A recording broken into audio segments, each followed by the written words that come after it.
तो आइए आज हम लोग देखेंगे मेल रिप्रोडक्टिव सिस्टम यानी कि मानव जनन तंत्र। मानव जनन तंत्र यानी कि ह्यूमन रिप्रोडक्टिव सिस्टम के बारे में तो आपको एक्सप्लेनेशन दे चुका हूं और आप लोगों को बताया था कि नेक्स्ट क्लास में जो है आप लोगों को मेल रिप्रोडक्टिव सिस्टम और फीमेल रिप्रोडक्टिव सिस्टम बताएंगे। तो आइए हम लोग सबसे पहले पढ़ेंगे मेल रिप्रोडक्टिव सिस्टम। मेल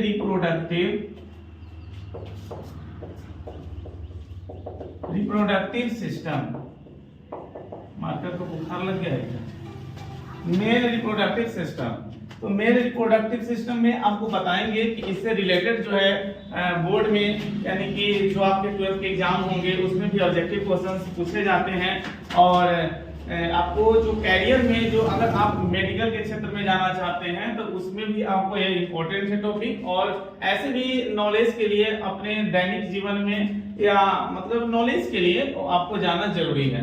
तो आइए हम लोग पहले कोई भी टॉपिक समझने से पहले जो है मतलब हम डायग्राम बनाते हैं, स्ट्रक्चर बनाते हैं, संरचना बनाते हैं और तब जो है बेहतर तरीका से हम लोग समझ पाते हैं।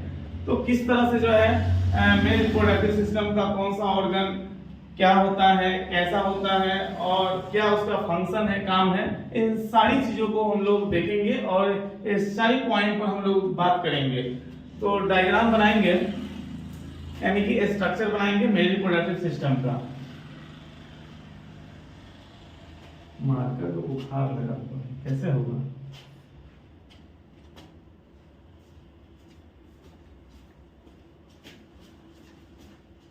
मतलब इस तरह से डायग्राम को ड्रॉ करना है कि दिक्कत ना हो।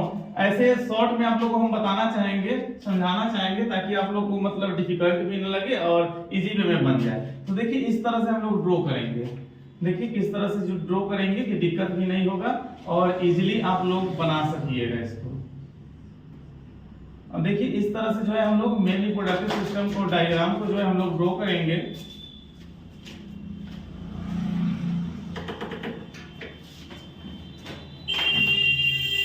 और इस तरह से जो है हम यहां से इस तरह से बनाएंगे।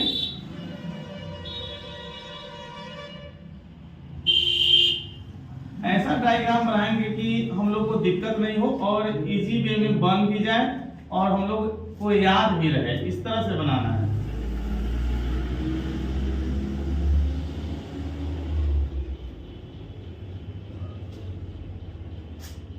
देखिए तो सबसे पहले इस तरह से हम लोग डायग्राम का बात करेंगे मेल रिप्रोडक्टिव सिस्टम का यानी कि नर का जो है जनन तंत्र का डायग्राम बनाएंगे।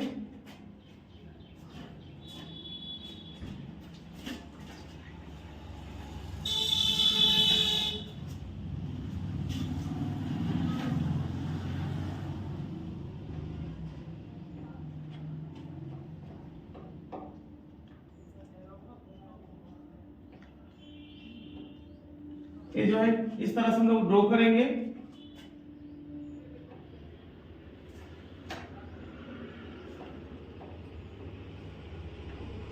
अब बताइए, अब देखिए मेल रिप्रोडक्टिव सिस्टम का ए वाले भाग, इस भाग को, इस पार्ट को, इस ऑर्गन को हम लोग क्या बोलते हैं? बुआ पेनिस। यह पेनिस होता है, इसको हम लोग शीशन कहते हैं। क्या बोलते हैं हिंदी में? शीशन, पेनिस। और ये जो देख रहे हैं बुआ, ये जो पाइप है, ट्यूब लाइक स्ट्रक्चर है, इसको बोलते हैं यूरेथ्रा। क्या बोलेंगे? यूरेथ्रा। यूरेथ्रा बोले तो मूत्र मार्ग। ये क्या होता है? मूत्र मार्ग। ये क्या होता है बुआ? यूरेथ्रा। ये जो नली दिख रहा है, ट्यूब दिख रहा है, यूरेथ्रा होता है। ये जो दिख रहा है बुआ, इसको बोलते हैं, क्या हम बोल सकते हैं? एस्क्रोटम बोल सकते हैं। एस्क्रोटम, एस्क्रोटम यानी कि वृषण कोश। वृषण कोश बोल सकते हैं इसको, वृषण कोश। ठीक है। और ये जो पाइप दिख रहा है, जिसे आप जानते हैं कि शुक्राणु जो बनता है, स्पर्म का जो प्रोडक्शन होता है, फॉर्मेशन होता है, शुक्राणु टेस्टिस में बनता है, वृषण में। और जिस रास्ते से, जिस पाइप से जो है शुक्राणु बाहर निकलता है, इस रास्ता को बोलते हैं vas deferens. Vas deferens, vas deferens कहते हैं शुक्रवाहिका। शुक्रवाहिका क्या होता है? शुक्रवाहिका या शुक्राणु वाहिका। अब देखिए, अब ये जो ग्लैंड होता है, ग्रंथि होता है, अब इस तरह से हम लोग दिखाने का काम करेंगे। जैसे कि अभी आप लोग को हम समझाएंगे और आप लोग से बात भी करेंगे और कंफ्यूजन को क्लियर भी करेंगे किस तरह से, यानी कि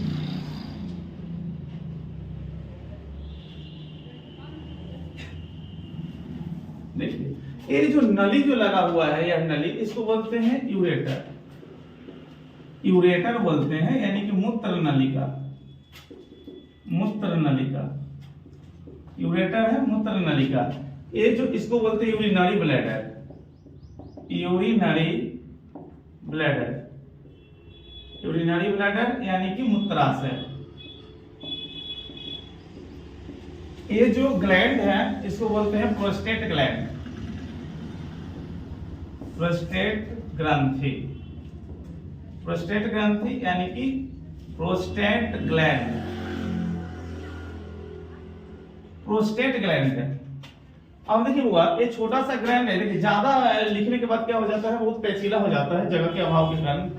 ये जो ग्लैंड इसको बोल सकते हैं काउपर वुल्वा यूरेथ्रल ग्लैंड। अब देखिए ध्यान दीजिएगा, सबसे पहले हम जानेंगे ये मेल का रिप्रोडक्टिव सिस्टम है। और देखिए मेल के रिप्रोडक्टिव सिस्टम इस साइड से फिगर ड्रॉ किया गया है। टेस्टिस जो होता है वन पेयर होता है, एक जोड़ी टेस्टिस होता है, ब्रिशन। इसी में नर का जो है, मेल का जो स्पर्म का प्रोडक्शन जो होता है, नर का शुक्राणु स्पर्म टेस्टिस में बनता है। लेकिन टेस्टिस में जो नर का जो स्पर्म है शुक्राणु में बनता है, लेकिन जिस रास्ते माहे निकलता है शुक्राणु, जिस रास्ते से होकर गुजरता है, जिस ट्यूब से, इस ट्यूब को बोलते हैं वास डिफरेंस शुक्रवाहिका। अब देखिए, अब जो शुक्राणु, अब जानते हैं कि स्पर्म का फॉर्मेशन प्रोडक्शन जो होता है टेस्टिस में होता है, बट इसमें जो मेच्योर नहीं होता है, मेच्योर स्पर्म नहीं होता है। शुक्राणु तो बनता है इसमें, लेकिन रास्ता में मेच्योर होता है स्पर्म, परिपक्व होता है। तो ये जब शुक्राणु जो है जब निकलता है बाहर, तो वास डिफरेंस से होते हुए और जितना जो ग्लैंड होता है, जैसे कि इस ग्लैंड को हम लोग बोलते हैं सेमिनल वेसिकल यानी शुक्राशय बोलते हैं। ये जो है क्या है, यानी कि यूरिनरी ब्लैडर है, और ये क्या है, प्रोस्टेट ग्लैंड है, काउपर वुल्वा यूरेथ्रल ग्लैंड है। ये तीन को जो ग्लैंड होता है, इन तीनों ग्लैंड से होते हुए स्पर्म शरीर के बाहर निकलता है। और ये तीनों जो ग्लैंड है, seminal vesicle, prostate gland, Cowper vulva urethral gland, ये सब ग्रंथि क्या करता है, स्पर्म को, शुक्राणु को न्यूट्रिशन देता है, पोषण देता है। अब देखिए, आप जानते हैं यूरिनरी ब्लैडर, यूरिनरी ब्लैडर क्या होता है, जैसे आप जानते हैं कि जल कहीं, जैसे आपने कभी सुना होगा कि जल का ठहराव जहां होता है, स्टोर होता है जल, उसको क्या बोलते हैं, जलाशय। तो जहां मूत्र का जमाव होता है उसको बोलते हैं मूत्राशय। जैसे जल का जमाव होता है तो जलाशय हुआ, उसी तरीके से मूत्र जहां जमा होता है उसको बोलते हैं मूत्राशय। आप देखते हैं कि यूरिन कहाँ बनता है, यूरिन कहाँ बनता है, यानी मूत्र का निर्माण जो होता है कहाँ, किडनी में होता है। आप किडनी से जो है मूत्र यानी कि यूरिन इसी रास्ता में, इसी ट्यूब के द्वारा जो है कहाँ आता है, यूरिनरी ब्लैडर में। तो ये जो पाइप है, ट्यूब है, इसको बोला जाता है यूरेटर, मूत्र नलिका। इसी पाइप के द्वारा, इसी नली के द्वारा जो है मूत्र यूरिन जो है किडनी से कहाँ आता है, यूरिनरी ब्लैडर में और जमा होता है। और ये जो पाइप आपको दिख रहा है इसको बोलते हैं, क्या बोलते हैं हुआ, इसको बोला जाता है यूरेथ्रा।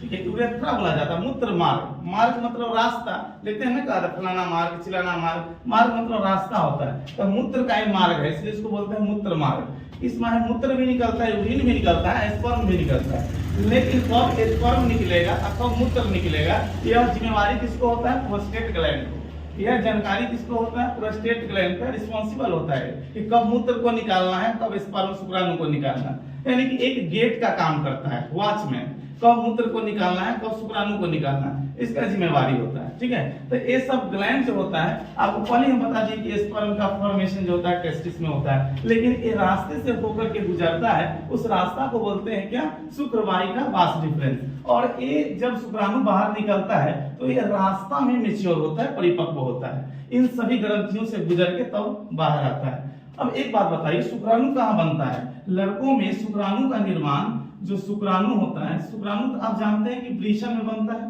वृषण यानी कि टेस्टिस में बनता है, टेस्टिस में शुक्राणु बनता है। लेकिन ये शुक्राणु जो है, मान लीजिए छोटा सा बच्चा है तो उसमें बनेगा क्या, नहीं। शुक्राणु बनने का यानी कि स्पर्म बनने का भी मतलब समय होता है। यानी कि लड़कों में लगभग माना जाता है कि लड़का जब 12 से 14 साल की हो जाता है, इसको पुबर्टी एज बोला जाता है, पुबर्टी एज, यानी कि इसको बोल सकते हैं यौवन अवस्था, लड़कों का किशोरावस्था, यानी कि 12 से 14, लगभग 12 से 14 वर्ष की आयु में जो है लड़कों की किशोरावस्था यानी कि पुबर्टी एज या सेकेंडरी ग्रोथ कर सकते हैं, द्वितीयक वृद्धि।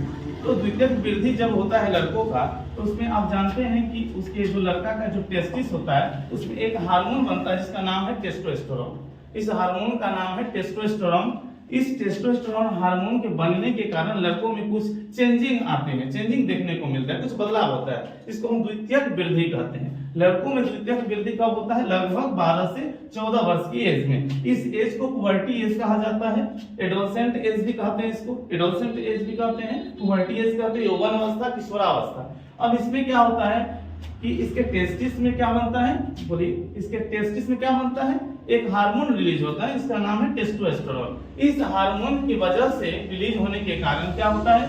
लड़कों में दाढ़ी मूंछ आना, दाढ़ी मूंछ आता है लड़कों में, लड़कों का आवाज भारी हो जाता है, शुक्राणु बनने लगता है, लड़का पापा बन सकता है। ठीक है, वही बात किया जाए और महिलाओं के बारे में, तो हम जब टॉपिक पढ़ाएंगे फीमेल के बारे में तो आपको हम डिटेल्स बताएंगे। लगभग लड़की का जो पुबर्टी एज होता है वो लगभग 10 से 12 साल होता है, यानी कि 10 साल से 12 साल की एज में लड़की का भी मतलब पुबर्टी एज आ जाते हैं। और उनमें क्या चेंजिंग देखने को मिलते हैं? तो उनमें जो एस्ट्रोजन हार्मोन जो बनते हैं उनके अंडाशय में, ओवरी में, एस्ट्रोजन हार्मोन की वजह से जो है सेकेंडरी ग्रोथ होता है फीमेल का, जैसे आवाज का सुरीली हो जाना, चेस्ट यानी ब्रेस्ट इसको कहते हैं, स्तन का विकास होता है, आवाज पतली हो जाती है, सुरीली आवाज हो जाती है, और अंडाणु ओवम का फॉर्मेशन होने लगता है। तो इन सारी चीज को हम बात करेंगे जब टॉपिक आएगा तब। अब एक बात बताइए, अब हम जानते हैं कि अब पूछा गया है, बोर्ड ने भी पूछा है, कई बार क्वेश्चन पूछा गया है, और आगे भी आपको जैसे नीट वगैरह है या जो भी है मेडिकल से रिलेटेड एग्जाम है, उन सभी एग्जाम में पूछा जाता है। अब देखिए, ये जो अगर आपसे पूछा जाएगा बोर्ड का भी एग्जाम में कि बताइए नर का प्रमुख जनन अंग कौन होता है, सारा क्वेश्चन को पहले क्लियर कीजिए। नर का प्रमुख जनन अंग क्या होता है? नर का प्राथमिक लैंगिक अंग क्या होता है? नर का प्राथमिक जनन अंग क्या होता है? या इंग्लिश में पूछा जा सकता है कि primary sex organ of the male, primary reproductive organ of the male, main reproductive organ of the male, तो सबका आंसर हो जाएगा टेस्टिस। लड़का का मेन अंग कहिए ना तो टेस्टिस से होता है, क्योंकि टेस्टिस नहीं रहेगा तो शुक्राणु नहीं बनेगा, और शुक्राणु नहीं बनेगा तो लड़का कैसे होगा? लड़का कहलाने का लायक नहीं रहेगा बेचारा, यानी संतानें उत्पन्न नहीं कर सकता है, क्योंकि शुक्राणु बनता है टेस्टिस में, टेस्टिस नहीं रहेगा कोई, मतलब आगे संतान की बढ़ोतरी नहीं होगी, यानी संतान उत्पन्न नहीं कर सकता है। तो मेन लड़का का अंग टेस्टिस ही होता है, ठीक है, और टेस्टिस में ही स्पर्म का फॉर्मेशन होता है, इसलिए इसको main reproductive of the male कहा जाता है, या primary sex organ of the mail.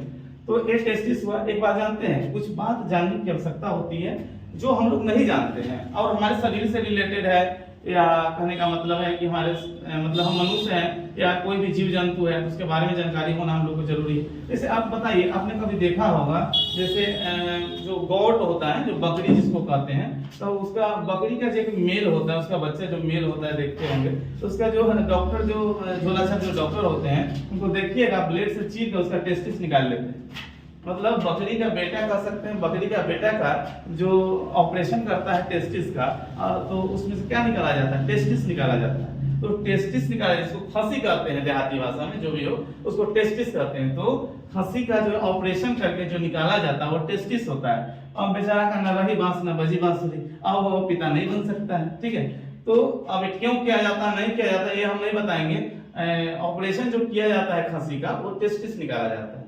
अब देखिए, अगर टेस्टिस निकाल लिया जाता है तो हो गया वो खांसी, उसका नाम हो गया खांसी, और ना तो ऐसे हो गया बोका, ठीक है। तो वो एक अलग बात है। अब एक बात और बताइए, बहुत ऐसे छोटे छोटे चीज है, पॉइंट है जिस पर हम लोग को केयर करने की आवश्यकता है। जैसे आप जानते हैं, एक बात बताइए, ओ एक्स ऑक्स, बैल जानते होंगे, ठीक है।